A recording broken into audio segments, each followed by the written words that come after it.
This is a Zach Feldman Show replay on ZRadioLive.com. The website music station Z Radio Live. This is the Zach Feldman Show. Joining me over the phone is an author. He has a new book out called Take a Priest Like You, The Long Journey Home. It's Michael Barrington. Michael, thanks so much for joining me here on the Zach Feldman Show. How's everything going? That's great, Zach, and thank you for having me. Yeah, anytime. Tell me all about this brand new book. Well, it's a memoir, and it's about really my life as a former Catholic priest and missionary. I was a missionary for 10 years in West Africa. Interestingly enough, I wrote a very, very short memoir about 12 years ago called The Bishop Wears No Drawers. And my publisher said, we should really just take your time in Africa and make a little book about that. So I did. And it sold pretty well. But my family have been bugging me for years to tell my complete story, and my friends too. And it's a big risk to write a memoir, because one of the elements that readers expect in a memoir is that you're telling the truth. And so it really means, sure. Yeah. So it means the good, the bad, and the ugly. And so I hesitated until this year I decided, okay, I'll do it. I'll write it. And so I did. And the other element in writing a memoir, my memoir, is that I had to be very careful, because I didn't want to offend people. Yeah. Although that's pretty difficult to avoid. And the other thing is I wanted to avoid lawsuits. Yeah. Because I didn't want people coming back and suing me saying, you said some horrible things about me and stuff like that. So, and I know we can change names and change circumstances. So that was it. I finally got my head around it and decided to write it. And that's what I did. And it was published in August of this year, Take a Priest Like You. Awesome. And, and it's out there. It's been on Amazon for a while. I mean, tell me about kind of your experience, being there in Africa. I mean, was that a complete 360 on your world? Oh, my goodness. Yeah, it was. I'd been trained. I was a member of a French missionary order, and we were different to most priests that you might meet in parishes and stuff like that. That's not the kind of work we did. We were rather like the Marines of the Catholic Church. We would go where no one else went, and our job was to really go and live with people, and basically set up shop, so that the native clergy eventually could come behind and run parishes. But we were on the front lines, and when my first assignment was to Nigeria, and I landed in a civil war. The civil war had just started when I got there. My bishop posted me to the front lines.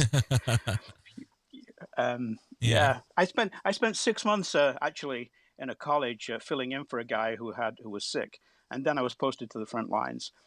And we were literally in the jungle. The nearest town was 44 miles away, and that really started stuff for me. It was a horrible, horrible experience, because the military were really rough. They were very poorly trained. Yeah. They were running around with AK-47s. Some kids who'd, for the first time in their lives, had a pair of pants and a pair of boots, and now with an AK-47. They were very, very dangerous. And one of the first things that happened to me is I had a Land Rover, and I had two flats. Two of my tires went out, and nowhere to repair it. So I got a hike on a truck going to the town. The military allowed me to go on this truck. And we were picking up passengers and bags of rice on the way to the town. And I was really worried, because it got very, very late. And I knew we would have a hell of a time getting through the checkpoints outside the town. And sure enough, we got there at 10 o'clock at night or so. And we were the only truck at the checkpoint. All the soldiers, about 6 of them, were blind drunk. Oh, my gosh. And they pulled us all off the truck and said that someone on our truck had raped one of their women. A stupid story. A completely made up story, obviously. But they were serious. Yeah. And there was a guy who was in charge. I thought he was an officer. He turned out eventually to be a sergeant. And he said, if you don't tell us who did this, I'm going to shoot you all. Oh my gosh. And I thought, what? You must have been you must have been thinking like the worst then. Well, not initially. I just thought, this is stupid. I didn't believe it. Yeah.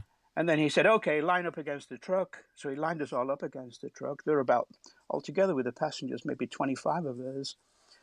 And he told two guys, they went into this tin shack and brought out a machine gun and set it up about 30 feet away. And he said, if you don't tell us, I'm going to shoot all of you. Oh my gosh. And he started this countdown in a drunken voice, like 1, 2. And it was horrible. I'm saying to myself, I'm going to be shot like a dog, and my body will be thrown into the jungle, and no one will ever remember me. 100%. I mean, that's a horrifying experience to go through. I mean, I can't even imagine, what you had to go through in this situation, Michael. I mean, it just seems like a nightmare. It was exactly that, and strange things happen. Like I said, I had this crazy tape playing in my head, and yet here I am, the priest. I wasn't thinking about God. I wasn't thinking about praying. And here I am facing possible death. It was just a crazy thing. And, these two soldiers came out of this tin shack and they were pouring beer over each other. And I recognized the language. They were speaking Hausa, and I spoke fairly good Hausa. And I shouted at them. And it stopped everybody dead in their tracks. The guy who was doing the countdown, he stopped, and they all came. They didn't recognize me at first because we were lined up against the truck in the dark. They didn't know I was a white man. And so they pulled me out, and then I persuaded them in their own language to stop and let us go. And, they gave me this hot bottle of beer to drink. One guy put it in his mouth and took the top off and gave it to me. And it was a hot beer, and I felt like peeing my pants. Oh my gosh. But anyway, they let us go. That's good. And I'm glad they let you go. Yeah, they kept the driver. And every truck has a couple of drivers, but I think it was all about money at the end of the day. They needed more money, the bribe. Yeah. So that was my first terrible experience during the war. The second experience I had that was equally terrible, but differently. At the end of the war, the Nigerian government didn't know how to demobilize all these young guys running around with AK-47s. And they went back to their villages and started robbing people and whatnot. And so they started doing public executions. And because I was a priest, we had a command performance. We had to show up at this soccer field and watch 10 guys being shot. And I was about 15 feet from the nearest guy. It's just an experience that stays with me till today, being that close and in those circumstances, and you can actually hear the bullets hitting the flesh. It's you don't ever want to go through that. No, not at all. But it's a blessing what you've done, which is, spread your message. We survived, and you survived too. I mean, that's sure. the main part here. But at the same time too, you were also able to, spread your message, what you wanted to do in Africa, which is an incredible fleet too. I mean, do you have, when you look back at that, experience? I mean, what's a highlight? Not a positive this time. Oh my God. It's I was living in the jungle, a very remote area, and just people are people everywhere, and that was a wonderful, wonderful experience, just living with people. And my message was, how can we help you? What do you want? What do you need? How can we help you? We weren't proselytizing in that sense. It was basically, and they said they needed a little bridge building, and I said, well, we can do that together, and so we did it, whatever. So I had another very interesting experience. I made friends with a guy who had a truck. This is after the war. He used to come into the village once a week on a market day, and he was a Muslim. He was an al-Haji. Yeah. And we became really, really good friends. And he just said to me one day, Barrington, I want you to come to my house and have dinner with me and my wives. And I said, oh, okay. So we drove the 30 odd miles to his house, and we just had a lovely, lovely evening, just the two of us.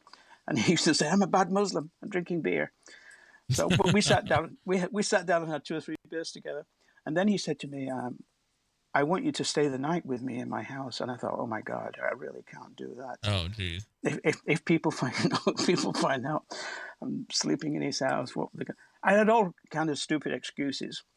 And then all of a sudden, he gets up and walks out, and he brings in this gorgeous-looking woman. And he says to her, "Show your boobs to Barrington." So she doesn't hesitate. And it's all in the line. So she strips to her waist. And he said, "This is my youngest wife." He said, "If you stay the night, you can have her." I said, "Hey, I'm a Catholic priest. I'm celibate. We don't sleep with women." And he said, "Oh, don't give me that bullshit. She's gorgeous. Take her." Oh my God. I said, "No, I can't." So, but I've had lots of thoughts about it since. but at the time, it was kind of unhinging a little bit. So, I mean, I don't even know where to begin after that. That's got to be. I mean, it's in the book. Read the book, Zach. It's in the book. 100% it's in the book. I know that for a fact. But I can't imagine. I mean, it's a different culture out there. Sure, it is. Absolutely. I mean, yeah. And honestly, I feel horrible for that woman too. But absolutely. That's just. It's a culture shock. That's what it is. And you've experienced it, living out your life through these adventures. I mean, what is the advice you have for those who want to visit these other countries and aren't prepared kind of for, what they're going to see? I think it's two things, Zach. I think if you go, go and visit these countries because it's a wonderful experience, but you're going as a tourist. So you're going to experience things at a particular level. But if you only have to live there a short while before you get under the skin of things and realize, for example, you look at poverty, you see it all around you when you go to many of these third world countries. Mm-hmm. But when you stay there, you begin to experience that poverty. So it's very different. Yeah. And, but yeah, keep going. Go to them. It's go and visit these countries. It's an education. You'll educate yourself, and you will grow in understanding of people. It's important, because you have to learn about kind of the history behind it. I mean, it's important. It's really important to do that. Yeah. Obviously this isn't your first book. You've written many books before this, but why now, kind of writing your novel? What kind of inspired you to finally get this out there? This particular book, the memoir? This memoir, yeah. Yeah, my family really pushed me to do it. Yeah. That was the bottom line. Because you have other books out there that are all that, fictionist books. You have other books out there that are, more creative. Finally, you were kind of hearing the author's story. That's right. Yeah, it is. And, like I said before, it's writing a memoir, it can be problematic and I hesitated, because to write a memoir, you've got to be honest. People expect that in a memoir. They want the truth of you. Who are you? Who is this guy? Mm-hmm. And at that point, you have to be ready to write the good, the bad, and the ugly about yourself. Yeah. And you can't make it up. No, not at all. But you went through the experiences in your head, and you were able to get it out on paper and get it published too. What is that feeling like when your personal stories are now out for the world to read? Well, I think by the time you get there, because you've died 1,000 deaths writing the damn thing, the actual publication is like, woof, you've just given birth and it's gone. It's writing it is an emotional thing. There were times when I was writing it, I simply had to stop. Yeah. Because it brought up such powerful emotions and feelings at times. I just had to stop writing and then go back to it. And, I thought over the years I've had therapy and done all kinds of things. I thought I'd worked through a lot of stuff, but it still brought up very powerful emotions and feelings. Yeah, 100%. I mean, these are moments that, you are never going to forget for the rest of your life. Right. What is next for you? Obviously, as a missionary, but also as an author, what is next for you? Well, I'm no longer a missionary because I got married. Ah, well, Yeah, congratulations. I did. I don't I know if I should say left. congratulations or if I should say like, oh man, I'm so sorry. But No, that's a hard. Do I say congratulations? I guess I say congratulations, right? of course you can. I li- I lived in the jungle for 7 years on my own, and that was really the point. I realized that I was not made to live on my own. I needed a partner, Mhm. and so every time I decided to leave the priesthood, I got promoted. Oh, So so it kind of so it, it it it sucked you prolonged the in. experience. Yeah, it literally did. It literally did, and Yeah. I ended up. I was in Puerto Rico as the director, basically, of training for the whole of Latin America. And I walked off the job in Puerto Rico and came to California. That's awesome. And well, But how long have you been married now? 30 years. So That's awesome. Congratulations on yeah, that. That's yeah. incredible. Well, I should say then um There you go. former priest Okay. then. Yeah, my wife is I French, and don't she's a think, pain. honestly, I don't think you ever stop becoming a priest. That's what I think. Well, I've got to be honest with you. I joined Rotary International. I don't know whether you're familiar with Rotary, and so I'm I not though. worked. It's a humanitarian organization, Yeah. a volunteer, and I've traveled to maybe 50, 60 countries for Rotary International, working on humanitarian projects. It's like it's in my DNA, it's in my blood. I keep doing it. 100%. And that makes So, you such a good person, and yeah, and it's so cool to see your experiences now finally written out in this tell-all book. yeah, I mean, it's just it's awesome, when someone like you especially, who has all this experience is able to kind of tell the world about it too. And it and yeah. it definitely is one to pick up for sure to read about. Because there's some Oh, crazy stories in there. I mean, obviously, that was what you just heard before, but totally.